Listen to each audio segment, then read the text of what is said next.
Episode 189। आज हम जवाब देंगे इस वाले एपिसोड के। थोड़े से कम है क्वेश्चन, तो उम्मीद करती हूँ कि आज बहुत जल्दी काम निपट जाएगा और देखते हैं। लेकिन कई बार क्वेश्चन कम होते हैं पर बातें लंबी हो जाती हैं, कोई टॉपिक ऐसा होता है। तो देखते हैं क्या क्या प्रश्न आए हैं, कितनी सक्सेस स्टोरीज़ हैं, कितनी प्रॉब्लम है और कितनी सिर्फ मेरे लिए दुआएं। तो आज का एपिसोड स्टार्ट करते हैं। आओ बहन बातें करें। आपका सब अच्छा है, सिर्फ आप बाल खुले रखते हो हमेशा, ये थोड़ा ठीक नहीं लगता। अब देखिए, आपको ठीक लगे नहीं लगे, बाल मेरे अभी भी खुले हुए हैं। क्योंकि अगर मैं बांधती हूँ, पहले मेरी चॉइस थी, जब मैंने रिबॉन्डिंग कराए थे उससे पहले मेरे हस्बैंड इस चीज़ से परेशान रहते थे कि इतने सुंदर बाल हैं, ये कभी खोल के नहीं रखती, क्योंकि आते ही नहीं थे रखने। इवन जब स्टेप कटिंग करवा ली थी उसके बाद भी मैं उनको एक टाइट पोनी में बांध के रखती थी, बिकॉज खोल के रखने आते ही नहीं थे। मुझे लगता था कि ये कैसे मैनेज होंगे, है ना। इतने बाल भी नहीं संभलते थे, उसकी भी मैं यहाँ से पिन पुन लगा के उनको भी बांध के रखती थी। एक टाइम ऐसा भी था, लेकिन फिर रिबॉन्डिंग कराई, बाल खोल के रखने की आदत हो गई। जब तक वो रिबॉन्डिंग रही तब तक तो ये था कि चाहे बांध लो चाहे खोल लो, लेकिन खुले ज़्यादा सुंदर लगते थे।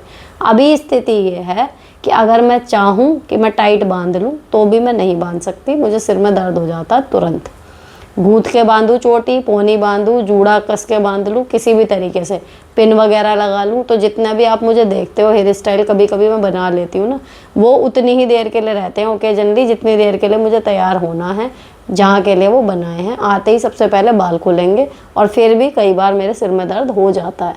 तो ये देखो, बॉडी का एक वो है, तो मुझे परेशानी होती है, इसलिए मैं रखती हूँ। और दूसरी चीज़ एक होता है कि अगर उससे ज़्यादा परेशानी मुझे बाल खोल के रखने में हो तो शायद फिर मैं कुछ और करूं, या तो मैं बाल छोटे करवाऊं या फिर मैं बांधने के थोड़े और प्रयास करूं। लेकिन मुझे बाल खोल के रखने की आदत 5-6 साल जब लगातार मैंने रिबॉन्डिंग के बाद रखे हैं तो मुझे आदत हो गई। तो अब मुझे प्रैक्टिस है कि मेरे लंबे बाल हैं, खुले हुए हैं और मैं काम कर रही हूँ। अच्छा, ऐसे है नहीं कि इधर टूटे उधर टूटे, भगवान की कृपा से बाल मेरे बीच में ऐसे कभी टूटते वूटते नहीं है कि मैं यहाँ बैठी यहाँ गिर गए, वहाँ बैठी वहाँ गिर गए। तो वो दिक्कत भी नहीं है कि मैं ऐसे घर में बाल खोल के घूम रही हूँ तो पूरे घर में मेरे बाल हो रहे हैं।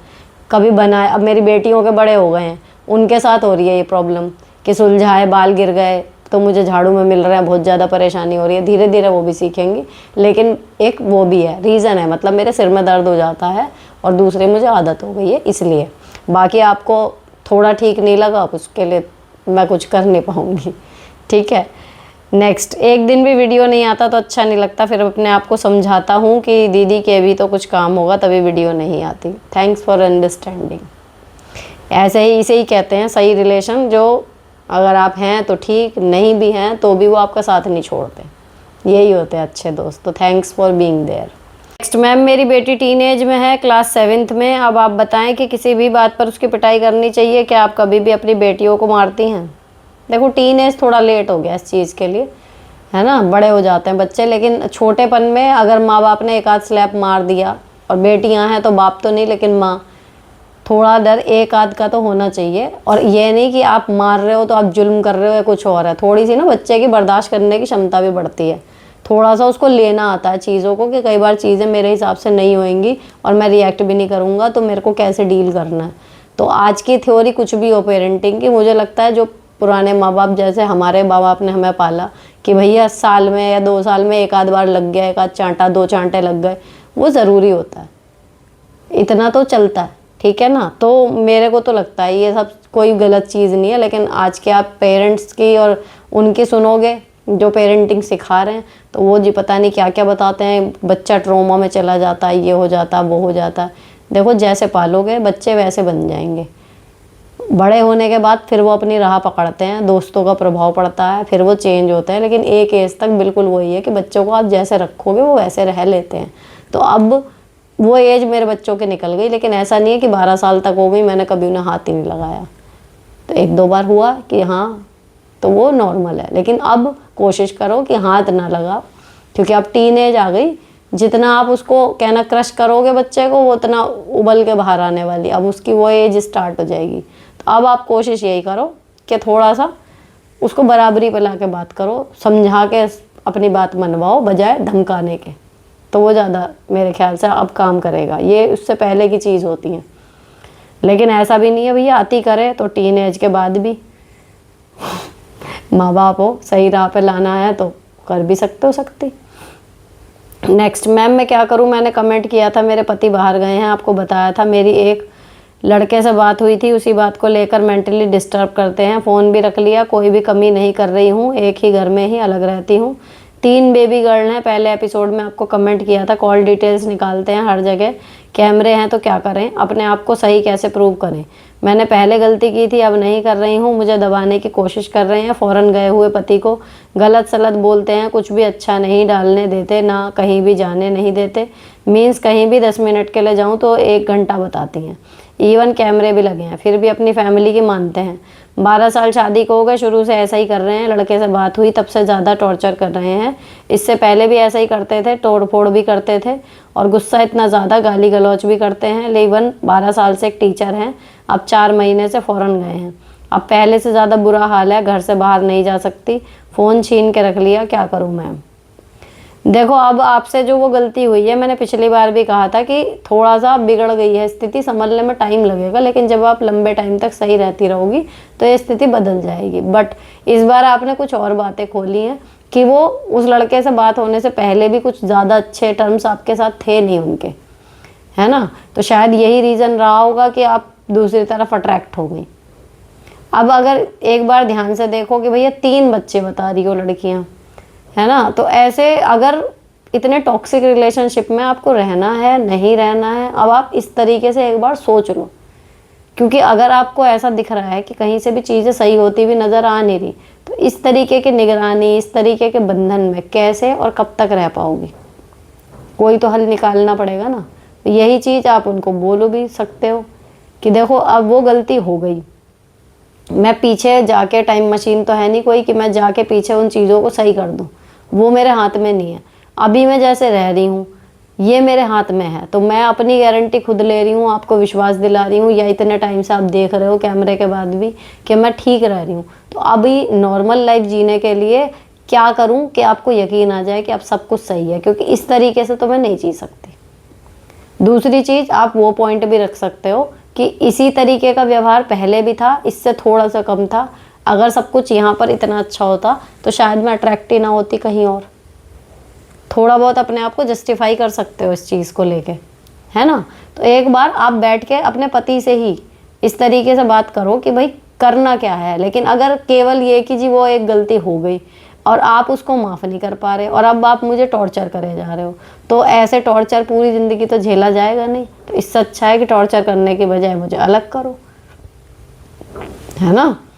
यही होती है भाई चीज़ें। अब कितने दिन तक एक आदमी, मान लो किसी से कानूनन भी कोई अपराध हो जाता है तो कानून उसको सज़ा दे देता है, उसके बाद निकल के उम्मीद यही तो करेगा वो इंसान कि ठीक है गलती हो गई, सज़ा काट ली, अब मैं आ गया वापस, अब तो नॉर्मल जीवन जीऊँ।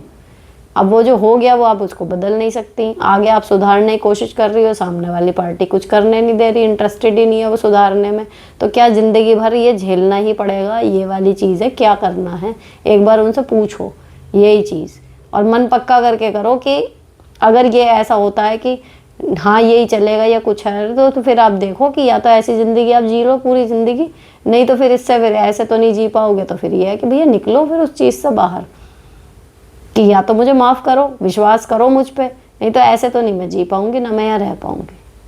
और सही में कैसे ही रहोगे, कब तक रहोगे इस तरीके से कि आपकी एक की दो लगाने वाले आपके इन लॉज और सास ससुर हैं, आपका पति आप पे भरोसा नहीं करता, कब तक और कैसे रहोगे ऐसे में।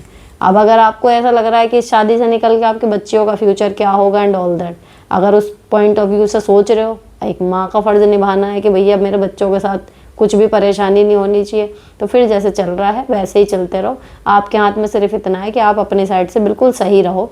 कोई शक कर रहा है, किसी दिन तो ऐसा आएगा जिस दिन उसका शक उसे लगेगा कि मैं बेकार ही कर रहा था।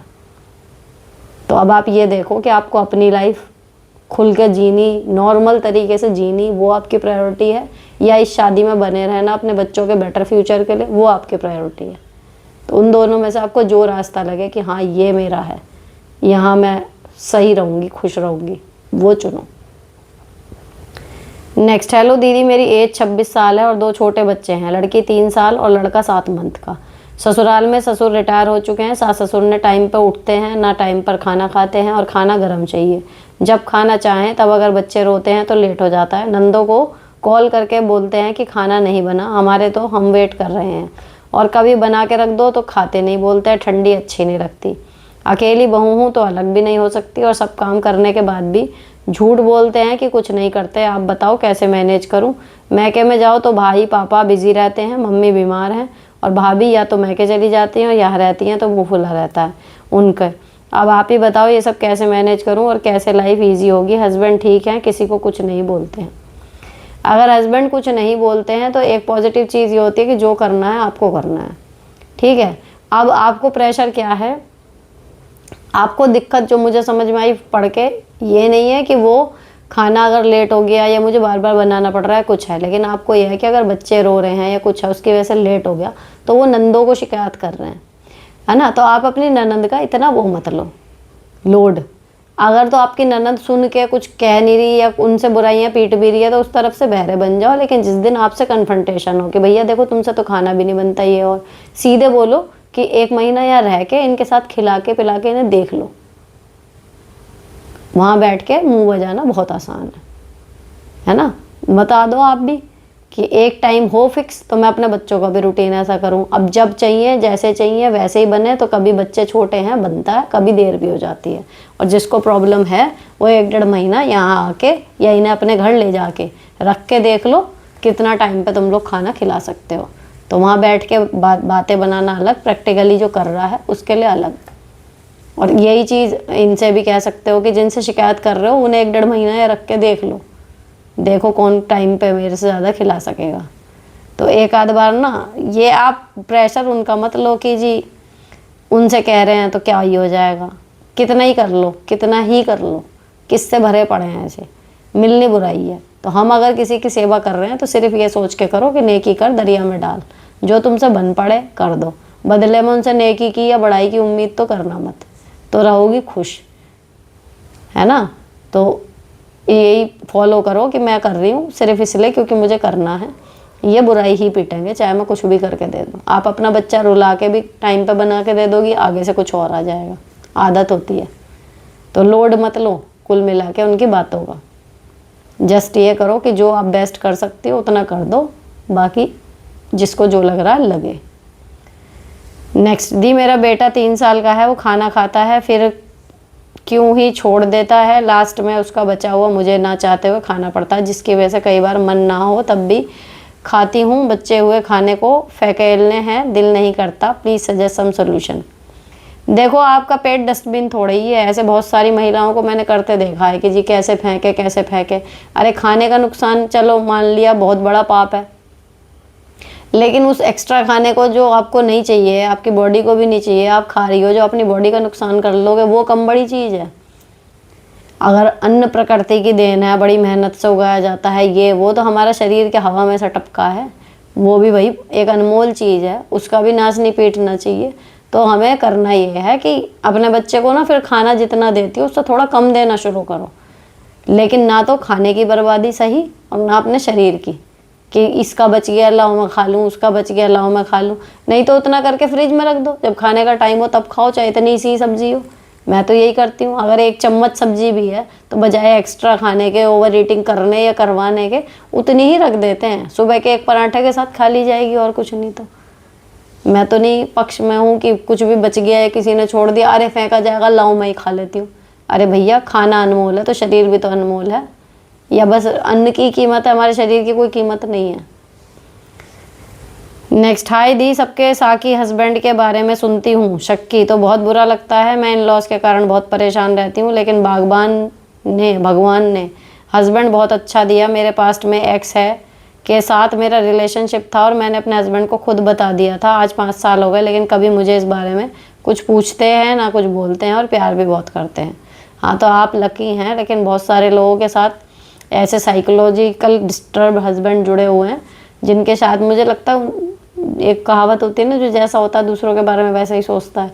तो जितने भी शक्की हस्बैंड है ना, पक्की बात है कि वो औरों की बहुओं को इसी तरीके से देखते होंगे, गलत नज़र से। इसीलिए उनको लगता है कि हर आदमी उनकी पत्नी को भी ऐसे ही देख रहा है। जो आदमी खुद सीधा होता है ना, अपनी एक पत्नी के साथ एक पत्नी व्रत का पालन करता है, वो दूसरे आदमियों के साथ भी ये उम्मीद नहीं करता कि मेरी बीवी बाहर जा रही है तो क्या, क्यों, कैसे, है ना। उसको लगता है कि भाई जाती हैं, स्टाफ है या फिर मेल जोल है या नाते रिश्तेदार हैं, आदमी औरत बात कर रहे हैं, इसका मतलब बात ही कर रहे हैं, ये नहीं है कि कुछ और ही है। तो वो जो खुद गलत होता है ना, उसको ही गलतियाँ नज़र आती हैं। नेक्स्ट, मैं भी आपके चैनल को ₹40 देना चाहती हूँ, पर मेरे को फ़ोन से पैसे देने नहीं आते मुझे लेने नहीं आते। मैंने वो सेटअप कर ही नहीं रखा है इसमें कि कोई पैसे भेजे या कुछ और है, और आएंगे भी तो मुझे नहीं पता चलेगा। तो आप बेफालतू में स्ट्रेस मत लो कि मुझे पैसे भेजने हैं, मुझे जो मिल रहा है उतना काफ़ी है, ठीक है। हेलो दीदी, मेरी सास ने सारी प्रॉपर्टी सारे पेंशन जेठ को दे देते हैं और सेवा करवाने के लिए यहाँ आई हुई हैं, और उनका बेटा एक्स्ट्रा करता है जो मुझे बिल्कुल भी पसंद नहीं आता। नॉर्मल घर में जैसे हम लोग रहते हैं वैसे रहो तो कोई प्रॉब्लम नहीं है, मगर वह उनके लिए एक्स्ट्रा केयर करते हैं, एक्स्ट्रा चीज़ें ला कर खिलाते हैं जो मुझे बिल्कुल भी पसंद नहीं है। कहने को घर में जो बनता है, जो भी होता है, वह सब मैं उनके आगे रखती थी, लेकिन मुझे बहुत ख़राब लगता है जो वो अलग से करते हैं। ऐसा हमारे घर में पहले कभी नहीं होता था, उनके आने से पहले अब होने लगा है, और मुझे इग्नोर करते हैं, मेरी बेटी को भी इग्नोर करते हैं। आपको वही, अब इन्होंने जेठ को सारी प्रॉपर्टी सारी पेंशन जेठ को देते हैं, तो प्रॉपर्टी प्रॉपरली हो सकता है नाम ना करके, और आपके पति को लग रहा हो कि मैं इनकी थोड़ी सी सेवा कर लूँ तो क्या पता मुझ पर भी थोड़ी कृपा बरस जाए माँ बाप की। ये भी सोच के देखो ना, वो भी अल्टीमेटली शायद परिवार के लिए ही सोच रहे हैं। अगर एज अ बेटा वो कर रहे हैं तो भी गलत नहीं है, और अगर एज अ हस्बैंड और एज अ फादर वो सोच रहे हैं कि वहाँ से कुछ प्रॉपर्टी शायद मिल जाए, अगर मैं इन लोगों को खुश रख सकूँ, तो भी कुछ गलत नहीं है। आपको वो प्रेशराइज नहीं कर रहे कि कुछ फालतू कर या कुछ और कर, अगर वो कुछ ला के खिला रहे हैं देन इट्स ओके, क्या पता, है ना। नेक्स्ट, मैम मैंने आपको डेडिकेटेड एक वीडियो बनाया है, अगर आपको समय मिले तो प्लीज़ देखिएगा, नहीं मिले तो कोई बात नहीं, लेकिन आप मेरे लिए स्पेशल हैं। मैं वर्किंग वूमन हूँ मैम, आपको देखकर अपनी गृहस्थी जमाने की कोशिश में लगी हूँ। क्या नाम है इनका? ऑफिस वाली व्लॉगर रानू 89। चलो मैं देखूंगी चैनल, मतलब थंबनेल में मेरी फ़ोटो है क्या है, मतलब कैसे पहचान आएगी, क्या कुछ टाइटल में है, थोड़ा सा बताना अगर याद रहा तो मैं देखूंगी। नेक्स्ट, मैम मुझे मेरी छोटी बच्ची की वजह से 35 दिन की CCL लेनी पड़ रही है। एक सेकंड में इस क्वेश्चन को रोक के, इसमें वीडियो का लिंक जा रहा है कमेंट में, अगर जा रहा हो तो आप वीडियो का लिंक भेज दो सीधे, तो मैं सीधे उस पर पहुंच जाऊंगी, या ज़्यादा आसान होगा मेरे लिए। लेकिन अगर ऐसा कुछ है कि आप कर रहे हो और मेरे पे डेडिकेटेड आपने कुछ बनाया तो देखना तो बनता है, तो मैं देख लूँगी। आप अगर हो सके तो वीडियो का लिंक भेजना मुझे। नेक्स्ट, मैम मुझे मेरी छोटी बच्ची की वजह से 35 दिन की CCL लेनी पड़ रही है, बट इसके चक्कर में मेरे बेटे के स्कूल की भी छुट्टियां हो रही हैं, जो LKG में पढ़ता है। CCL के जस्ट बाद ही समर वेकेशन स्टार्ट हो जाएंगी, इसकी वजह से उसकी 2.5 मंथ की स्कूल की छुट्टियाँ हो जाएंगी। क्या मैं ठीक कर रही हूँ? प्लीज़ गाइड करें, मुझे गिल्ट हो रहा है बेटे की वजह से। हमारे यहाँ तो मैक्सिमम 28 दिन की CCL मिल रही है, आपके यहाँ 35 दिन की कैसे मिल रही है? पहला प्रश्न मेरा ये उमड़ रहा है दिमाग में। और दूसरा, अगर CCL ले भी रहे हो, आप टीचर हो, आपका बच्चा है अभी LKG में, तो इतना स्ट्रेस मत लो। अगर परेशानी है, हो भी जाएंगी छुट्टी, आपको पता है LKG के बच्चे को क्या क्या पढ़ाना होता है, आप उसको घर पे पढ़ा लो, इतना लोड मत लो, सब ठीक है। नेक्स्ट, मैम भगवान आपको बहुत लंबी उम्र दे और आप ऐसे ही वीडियो बनाते रहें, क्योंकि मैं जब भी परेशान होती हूँ आपके वीडियो देखकर स्ट्रेस फ्री हो जाती हूँ। चलो, भगवान का धन्यवाद कि मुझे इस लायक बनाया। नेक्स्ट, हेलो दी, आई वॉन्ट टू आस्क कि मैं दिल्ली में स्टडी कर रही हूँ and here I am facing types where they are changing instantly even the closed ones. I am a student, sometime I may get frustrated, या पूरे दिन भर वही बातें माइंड में रहती हैं। Can you tell me how can we overcome from this? I am watching your videos since 2 years। देखो, जो बदल रहे हैं ना इंस्टेंटली, तो मैं आपको बताती हूँ, जो मुझे लगता है कोई भी इंस्टेंटली नहीं बदलता, कुछ समय से चल रही होती हैं बातें दिमाग में उनके, फिर एक दिन वो डिसीजन लेते हैं कि भाई अब मेरी बस हो गई। और हो सकता है वो डिसीजन उन्होंने इतनी छोटी सी बात पे या इतनी छोटी सी घटना पे ले लिया हो, हमें क्या दिख रहा है जो ऊपर ऊपर से हुआ है, लेकिन पास्ट में उनके दिमाग में क्या चल रहा है हमें लेके हम नहीं जानते। और ये अपने साथ भी होता है कई बार, हम किसी से बदलना शुरू करते हैं, किसी से बात करना बंद करते हैं, कई बार हम बहुत फ्रस्ट्रेटेड हो जाते हैं किसी से, लेकिन हमें पता भी नहीं चलता कि हम बहुत टाइम तक उसको टॉलरेट कर रहे थे। फिर किसी दिन ऐसा होता है यार बहुत हो गया, बस हो गया, और उस दिन वो रिश्ता हमेशा के लिए दरक जाता है। तो यही हो रहा है। तो जो भी इंस्टेंटली आपको लग रहा है ना कि इंस्टेंटली बदल जा रहे हैं, वो इंस्टेंटली नहीं बदल जा रहे। आप ध्यान से सोचोगे व्यवहार को या फिर अपने इंसिडेंट्स को जो उनके साथ हुआ, कहीं ना कहीं कुछ ऐसा हुआ होगा जो उसकी वजह से वो रिलेशन को झटके से आपको लग रहा है, लेकिन वो ख़त्म करने के लिए हुए होंगे, है ना। अब ये मैं नहीं कह रही कि इसमें आपकी गलती है, हो सकता है आपके लिए उन्हें कुछ फेवर करने पड़ रहे हों जो वो अब नहीं करना चाहते, है ना। बहुत सारे रीज़न हो सकते हैं। कई बार बच्चों से लोग इसलिए कट जाते हैं क्योंकि उनके माँ बाप से उनको प्रॉब्लम है। कई बार बच्चों से लोग इसलिए कट जाते हैं कि उनको लगता है कि अगर अभी इससे सीधे मुंह बात कर लिया, कुछ हो गया, आगे जाके जिम्मेदारी बढ़ सकती है। बहुत सारे रीज़न है। तो अच्छी बात यह है कि हमें इससे चिंता लेने की कोई बात नहीं है। अगर कोई इंस्टेंटली बदल रहा है ना, तो अच्छी बात है। हमें बिना कोई धोखा दिए, बिना कोई बहुत बड़ी चोट पहुंचाए, एक फेक रिश्ता था जो समय के साथ ख़त्म हो गया, ये भी हमारे लिए अच्छा ही होता है। तो इसमें कोई नुकसान नहीं है आपका, बस आप दुनिया का चलन धीरे धीरे सीख जाओगे, इसमें ये फ़ायदा ही होगा आपका। और बाकी वही है, देखो आप पढ़ रही हो, है ना, तो पढ़ रही हो तो फिर अपनी पढ़ाई पे ध्यान दो। इन सब चीज़ों के सोचने के लिए, ये रायते समेटने के लिए पूरी ज़िंदगी पड़ी हुई है। नेक्स्ट, मेरे इन लॉज मुझसे खुश नहीं हैं, ना ही मैं, क्या मुझे अलग हो जाना चाहिए? हस्बैंड फॉरेन हैं, उनके साथ रिश्ता टूट जाएगा। जहाँ तक मुझे लगता है वो अपने पेरेंट्स को ही चूज़ करेंगे। 2 डॉटर हैं मेरी, मेंटली डिस्टर्ब हो जाती हूँ, क्या करें? एडिट कर रही हूँ, जो सोचा था वो सही निकला। हस्बैंड ने बहुत सुनाया, गालियाँ भी निकाली और कहा है अपना सामान उठा के जा अपने घर, मैं पैसे भेजता रहूँगा, जब वापस आऊँगा तो ले आऊँगा। ये क्या बात हुई? मेरा मन कर रहा है कि मैं घर छोड़कर चली जाऊँ और डिवोर्स दे दूँ। मैं क्या कोई रास्ते में पड़ा पत्थर हूँ? कहते मेरे लिए सब कुछ माँ पा हैं, लेकिन मैं तुझे भी नहीं छोड़ूंगा। कल मैं अपने मॉम डैड से बात करने जा रही हूँ। देखो, जब वो कह रहे हैं कि जब मैं वापस आऊँगा तब तुझे ले आऊँगा, इस चीज़ को थोड़ा सा पॉजिटिव लो।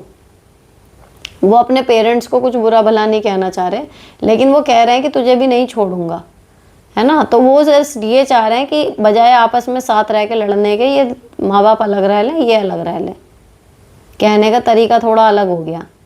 तो अगर आपको अपने रिश्ते बचाने में थोड़ी सी भी दिलचस्पी है तो इस टाइम पे आप चले जाओ, और जब वो वापस आएंगे तब बात करना। थोड़ा मामला ठंडा हो जाएगा, स्थितियाँ बदल जाएंगी, एकदम से डिवोर्स वाली उसमें मत जाओ। नेक्स्ट, मेरे हस्बैंड घर के किसी काम में मेरी हेल्प नहीं करते। सासू माँ ने उन्हें बिल्कुल लल्ला बना रखा है। बाहर के काम में भी उन्हें मेरी हेल्प चाहिए, जैसे ग्रोसरी लाना, सब्जी लाना या कुछ और। किसी तरह से बच्चों को टाइम नहीं देते। मेरा बड़ा बेटा 8 साल का है, ऑटिस्टिक है, और सेकंड बेबी 1 साल का है। मैं घर का काम करके थक जाती हूँ। बच्चे भी बहुत लगना पड़ता है क्योंकि उसे ऑटिज्म है, और छोटे वाला तो बहुत ही छोटा है। मैं क्या करूँ जिससे मेरे हस्बैंड घर के काम में या बच्चों में टाइम दें, ताकि मुझे थोड़ा सा रिलैक्स मिले। बस मुझसे ही उम्मीद करते हैं सभी कामों के लिए। सासू माँ भी कुछ नहीं कहती। अगर गलती से कभी वो मेरी कुछ हेल्प कर दें तो मम्मी का मुंह बन जाता है, और वो अपने फालतू के काम भी बताने लगती हैं हबी को, जिससे वो नेक्स्ट टाइम मेरा कोई काम नहीं करते। प्रॉब्लम आपकी सास है इस सिचुएशन में, जो मुझे समझ में आ रहा। और दूसरी चीज़ देखो, वो खराब करें अच्छा करें, काम उन्हें देते रहो, ठीक है। ये काम आपको ही करना है, सब्जी लेने ये वो, कि आपकी हेल्प चाहिए कि मैं नहीं जा रही, अब बच्चों के पास बैठी हूँ, सड़ी हुई लाओ, महंगी लाओ, सस्ती लाओ, लेके आओ, भेजो उन्हें अकेले ही, है ना।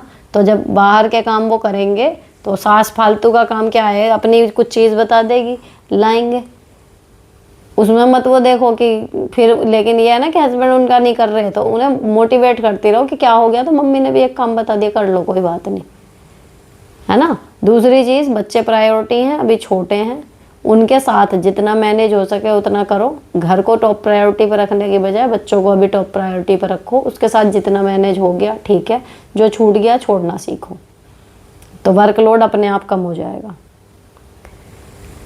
नेक्स्ट, हाय दी, मेरे जेठ के 2 बेटियां हैं 18-19 साल की। वो रात को सोने मेरे पोर्शन में आती हैं, जबकि उनके लिए खुद का पोर्शन में डबल बेड लगा है।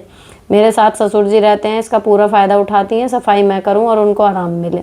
ये सहन भी कर लेती, लेकिन बहुत तेज़ हैं, सामान हड़प लेती हैं, झूठी हैं।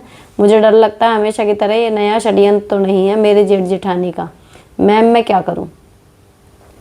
जब तक एग्जैक्टली कुछ नहीं हो रहा तब तक कुछ मत करो। जिस दिन कुछ हो, चाची हो, कहने का हक है आपका। अगर वो कोई गलती कर रही हैं, कुछ ऐसा लगे तो आप उस दिन बोलना, है ना। चौकन्ने रहो लेकिन नेगेटिव मत रहो। नेक्स्ट, मैम मेरा कमेंट बड़ा है, रिप्लाई करना। एक बार की बात है, जब मैं प्रेग्नेंट थी 8 मंथ की, मेरे हस्बैंड टूर पर गए थे बिन बताए, क्योंकि मेरी सास बहुत फाइट करती हैं जब वो कहीं बाहर जाते हैं, इसलिए बिन बताए गए थे। मेरी सास ने सारा गुस्सा मुझ पर उतारा। ना ननद ने समझाया कि वो तो हर साल जाता है, उसका मुद्दा मत बनाओ। फिर क्या हुआ, हर साल बच्चा नहीं करती, इसका ख्याल रख। बस इसका मूड ठीक करने में लगी रही। मैं बहुत रोई और भूखी रही। जब डिलीवरी हो गई तो बेबी के लेग में थोड़ा सा फ़र्क है, एक मोटी और एक पतली है। जब वो 2.5 साल का है, बहुत गिल्टी होता है। वैसे उस टाइम कुछ गलती के बिन मेरे साथ गलत हुआ। मैं सास का सारा फ़र्ज करती हूँ, लेकिन मन से उतर गई। कुछ बताना इस बारे में। अब आपका अपने बच्चे की जो कमी हुई है उसका कहीं ना कहीं जिम्मेदार आप उस कलेश को मान रहे हो, और वो कलेश आपकी सास ने मचाया था। आप अपनी जगह गलत नहीं हो, लेकिन बीइंग अ मदर, यहाँ पर जितनी भी प्रेग्नेंट या अबाउट टू बी वाली आती हैं क्वेश्चन में, मैं हमेशा यही कहती हूँ कि बाकी सब कुछ गया भाड़ में। आपको इस टाइम ये 9 महीने अपने बच्चे का ध्यान देना चाहिए। यहाँ तो आपकी नंद कुछ समझा भी रही है, कुछ हो भी रही है ना। ये तो आपको खुद उस टाइम पे सोच लेना चाहिए था। तो केवल आपकी सास दोषी नहीं है, दोष आपका भी है। तो गिल्ट ट्रिप में अगर जा रही हो तो पूरी जाओ। ये नहीं कि सास के ऊपर अब आप कलेश करती रहो, किलसती रहो। उनके ऊपर गुस्सा जायज़ है, लेकिन गलती आपकी भी हुई है।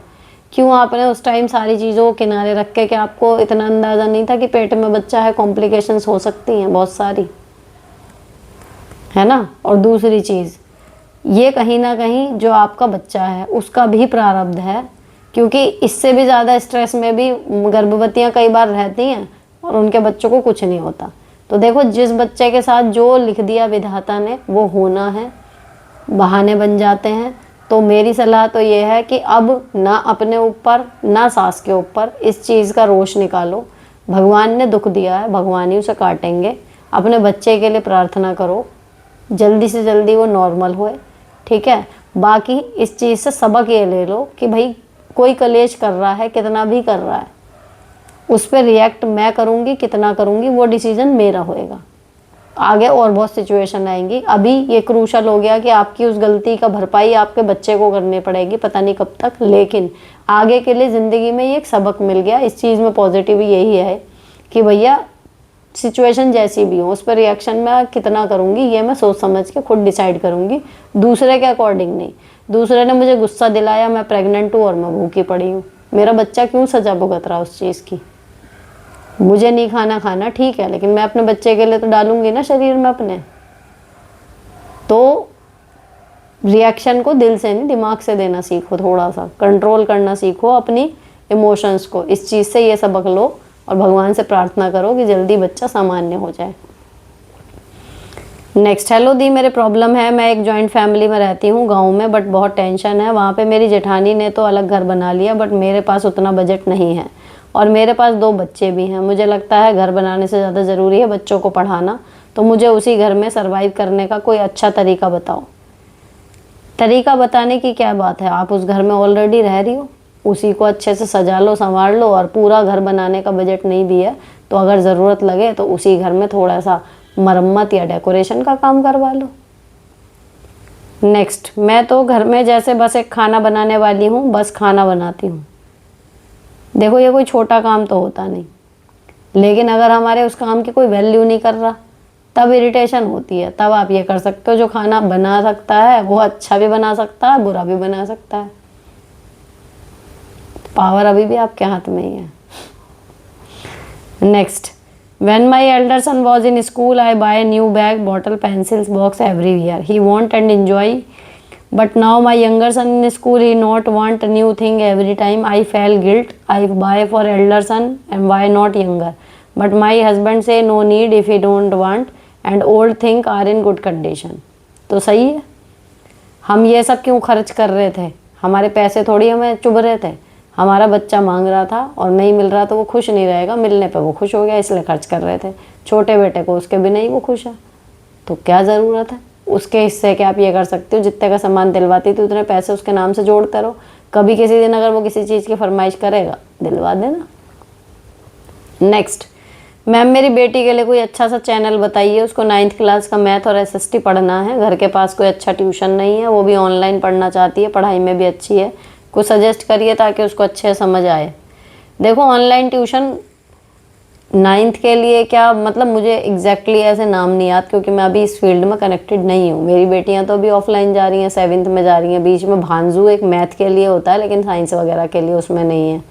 तो लेकिन ऐसे कोचिंग्स हैं जो पढ़ा रहे हैं, आप थोड़ा सा गूगल पे सर्च करोगे या जो कोई ऑनलाइन ले रहा हो थोड़ा सा उनसे पूछोगे तो पता चल जाएगा, है ना। तो I am not the right person. इतना काम मैं भी अगर आपको बताऊंगी, मैं सोचूं मुझे पता है तो मैं भी गूगल में ही सर्च करूंगी। कोई भी अगर नई चीज़ हमें जाननी है तो अब फ़ोन ही है, उसमें सब कुछ पता चल जाता है। तो अपनी बेटी से कहो कि online coaching for 9th class अपने सब्जेक्ट डाल के और बेस्ट करके सर्च कर, आ जाएंगे बहुत सारे ऑप्शन। उनमें से एक 2 क्लास करके देखे जो फ्री वाली है वो वाली, और जिसमें उसे लगे कि हाँ बढ़िया लग रहा है ज्वाइन कर ले। नेक्स्ट, दी मुझे आपके वीडियो का बेसब्री से इंतज़ार रहता है। मुझे 2-3 चीज़ें आती हैं जैसे सिलाई, कुकिंग, गार्डनिंग और थोड़ी थोड़ी आर्ट भी, और मैं सब करना चाहती हूँ और कुछ कुछ करती भी हूँ, लेकिन मेरी छोटी बेटी अभी 8 महीने की है इसलिए मैनेज करने में प्रॉब्लम आती है। मैनेज करने में प्रॉब्लम आ रही है लेकिन जब करती रहोगी तो आदत हो जाएगी, है ना। अगर 8 महीने की बच्ची के साथ भी आप थोड़ा बहुत भी कर पा रही हो तो you are already doing very good. तो उसे छोड़ो नहीं, ये कर सकती हो कि 3 ना करके 1 कर लो, 2 कर लो अगर लग रहा है बहुत मुश्किल हो रही है, लेकिन छोड़ो नहीं, धीरे धीरे हैबिट हो जाएगी। नेक्स्ट, वाह सुपर, क्या बात है। वैसे मैं 55 ईयर्स की हूँ पर सीख आपसे रही हूँ सब कुछ, काश कि आप मुझे पहले मिल जाते। आपके सारे चैनल बहुत अच्छे हैं और ज्ञानवर्धक हैं। God bless you and thanks आपका देर से ही सही पर हमारे जीवन में आने के लिए, धन्यवाद। नेक्स्ट, हाय दी, मुझे आपकी मल्टीटास्किंग बहुत अच्छी लगती है। मैं भी वैसे बहुत एक्टिव रहती हूँ हर रोज़, बट जब मेरा मंथली साइकिल होता है मुझे extreme pain, tiredness and weakness रहती है। घर में मेरे अलावा काम करने के लिए कोई नहीं, प्लीज़ गाइड्स हो कैसे मैनेज करूँ सारे काम उन दिनों में। तो मेरे वीडियो में आपने अक्सर मेरे मुँह से सुना होगा सर्वाइवल मोड, तो 3-4 दिन की बात है, वो कर लिया करो। ज़रूरी काम कर लो, जैसे खाना बनाना है, खाने को भी सिंपल रखो, सिंपलेस्ट रखो। कर सकते हो मौसम के अनुसार तो 3 टाइम ना बना के 2 टाइम बना लो, रिपीट कर लो सब्जी, है ना। 3-4 दिन का क्या काटना भाई। अपने आप को हमें समझने की ज़रूरत होती है कि भाई इस टाइम पे हम नॉर्मल तरीके से काम नहीं कर सकते, लोड है। अगर आप डेली लगाते हो, है ना, तो वो इतना बड़ा बनेगा ही नहीं, और अगर बन भी गया तो आप उन 3-4 दिनों में ये करो कि एक दिन सफाई थोड़ी कम कर लो, उस दिन लोड लगा लो। सबसे ज़्यादा वही है कि किचन में जो काम है जो आपको करना ही करना है, खाना और बर्तन, उसको आप सिंपल पे ले आओ तो हो जाएगा काम। नेक्स्ट, दी थैंक यू, आपने मेरे सवाल का जवाब मुझे बहुत अच्छा लगा। आपके वीडियोस मैं शुरू से देख रही हूँ जब से आपने लिव लाइफ इजी चैनल बनाया। मेरी दोनों ट्विंस बेटियाँ भी LLVC देखती हैं, उनको आरोही, आराध्या और आप बहुत पसंद हो। आप बहुत अच्छा काम कर रहे हो, ईश्वर सदा आपको स्वस्थ रखे। आपकी दुआओं के लिए बहुत बहुत धन्यवाद। क्वेश्चन ख़त्म हो गए हैं, काफ़ी कम थे, मुझे मतलब आज अजीब लग रहा है। खैर, ये थे 187 के नहीं, एपिसोड 189 के। मल्टी टैलेंटेड बनना है बहुत आसान वो वाले के लिए, ठीक है। आई होप आपको अच्छे लगे होंगे। अगर अच्छे लगे हो तो चैनल को सब्सक्राइब कर जाना। मिलती हूँ आपसे नेक्स्ट वीडियो में। Till then bye bye, stay beautiful and stay sorted always.